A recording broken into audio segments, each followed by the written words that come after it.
What does a reviewer owe an author? When I first started pondering this question, I was tempted to say nothing. But then I thought, half a second, there are a couple of things I'd say a good faith reviewer owes an author. First of all, I think a good faith reviewer has to critique the product or book or movie or TV show that they're reviewing. They shouldn't be critiquing authors, directors, producers, actors. For example, you shouldn't review bomb J.K. Rowling's Harry Potter books because J.K. Rowling is a transphobe.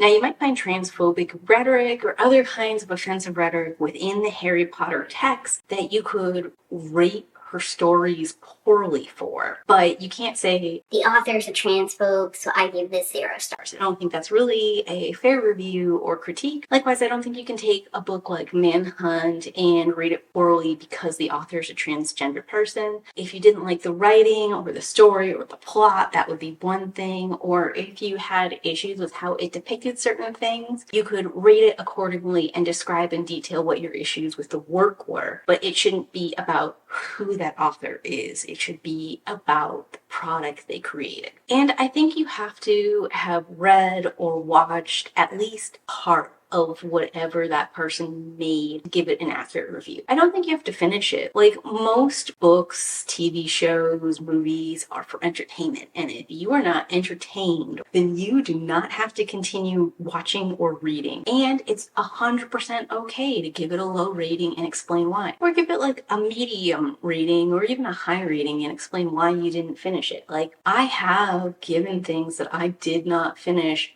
high to medium ratings and just acknowledge that I wasn't the target audience or I didn't enjoy it for these reasons, but all this other stuff was great. And I've also not finished things because they're terrible and I've explained why they're terrible. And even if the end of that thing was amazing, if I'm not enjoying the trip to get there, there's no reason for me to keep watching. And I'd say artistically, the story failed to captivate me. That's always something that a creator has to consider when they're making a story for entertainment. Like, do people want to go with me on this trip? And if they don't, for whatever reason, even if the ending is like mind-blowing, they can stop and negatively review it based off of their experience. There are some further considerations if you want to be like a good/fair reviewer, I think. When I review things, I consider whether or not I'm the target audience. So, like, if I didn't enjoy a young adult book, but I know that as a high school kid I would have really liked it, then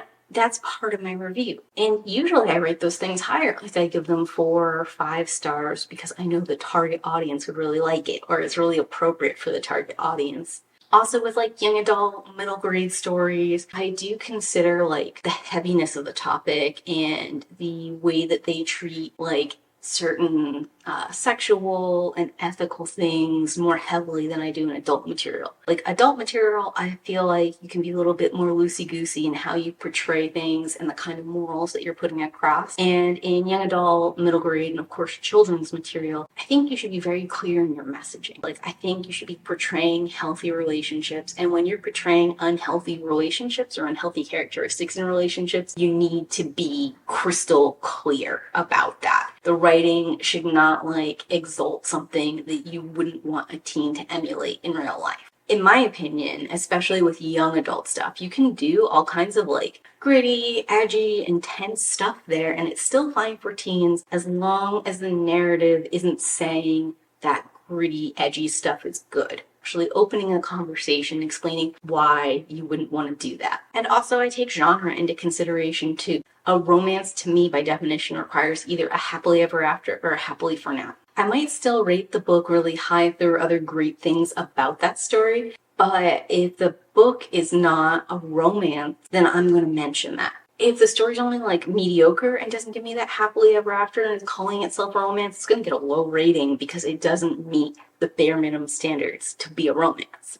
In a romance or an erotica style story, I expect there to be spicy scenes and smut. There is such a thing as clean romance. It doesn't have that, and that's fine if that's what you want to read or do. I'm not going to mark something negatively because it's full of spicy scenes if it's a romance or an erotica. And like if people are rating a romance or an erotica poorly because there's spicy scenes in it, not the quality of the scene, just that they exist, that's sort of like a red flag to me that they're not a very good reviewer. Likewise, if I'm reading a fantasy genre and there are no fantasy elements, that's a problem, and I'm going to rate something lower.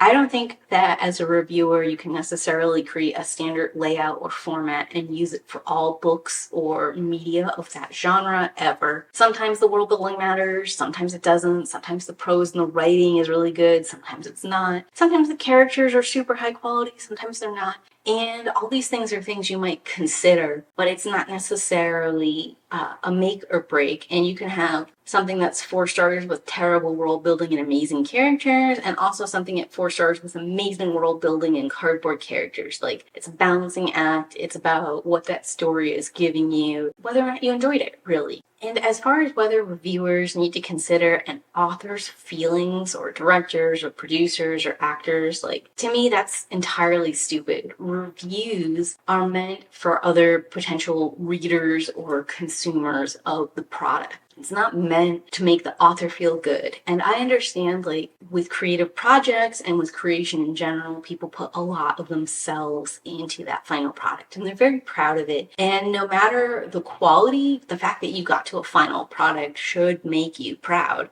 But a review isn't there to validate you. A review is there to help other people figure out whether or not this is something they want to watch or see. And I don't think that it's fair to ask a reviewer to consider the work or the heart or the emotion of the creator when they're reviewing, because I have no way of knowing whether or not this was like a thrown together thing or whether or not this was a huge passion product. I don't know whether or not an author like had all these themes and rich ideas and spent years and X amount of dollars doing this thing, or whether or not they wrote it all in one night and put it up. And both of those kinds of media are side by side. Sometimes something that was done really quickly is excellent, and sometimes something that was done over a long period of time is not. There's no way for me to know or to weight effort level. Like, if we're looking at me, I work really hard on all kinds of YouTube videos, and sometimes they just come out bad for all kinds of reasons. And it would be totally valid for someone to say, hey, look, your audio is bad here. doesn't matter how hard I worked not to make it bad,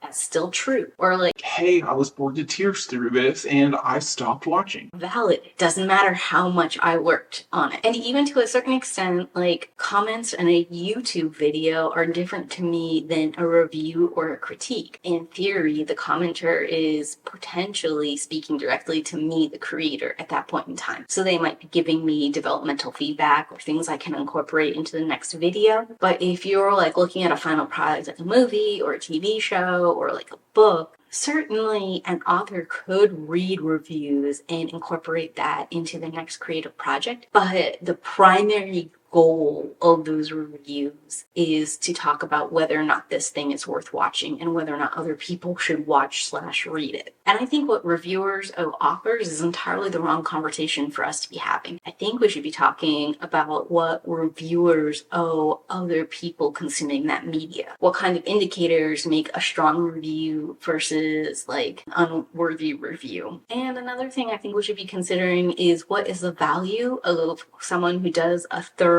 and high quality review, because people who review like books and media in general are very rarely paid for their time or effort. It takes a lot of mental effort to both view and think about something enough to have like what I would consider a good and well-rounded review, and then to actually put that into some kind of writing or video articulation and produce it takes even more time. Like, it could take someone weeks to write a really high quality review from X perspective or Y perspective. Another thing I think that we should be asking about is whether or not reviews should contain spoilers and how we should handle that. Certainly to me, I think there are some works you just can't review appropriately without spoilers. I would truly encourage any creator out there to not respond to something that's a review. Even if it's a positive review and you're saying thank you or something like that, that is like a sign to other reviewers that you're watching what's going on, and it might stop them from sharing their own feelings or opinions. You want a full array of reviews on your work because people don't trust when it's only positive items. We all know that somebody somewhere doesn't like something. So if there's no negative review, we're suspicious. And sometimes reviews that are negative have been like the biggest incentive to me to read something because it either sounds really funny or it sounds like something that's right up my alley. And like when I leave negative reviews, I'm very specific about what I didn't like and why I didn't like it, because I know there's someone out there who wants exactly that, and I am helping them find it. Do you think that reviewers owe authors anything? And if so, what? Tell me in those comments down below. And if you got to the end of this video, go ahead and leave me a book or a pen emoji. Thanks for watching, and as always,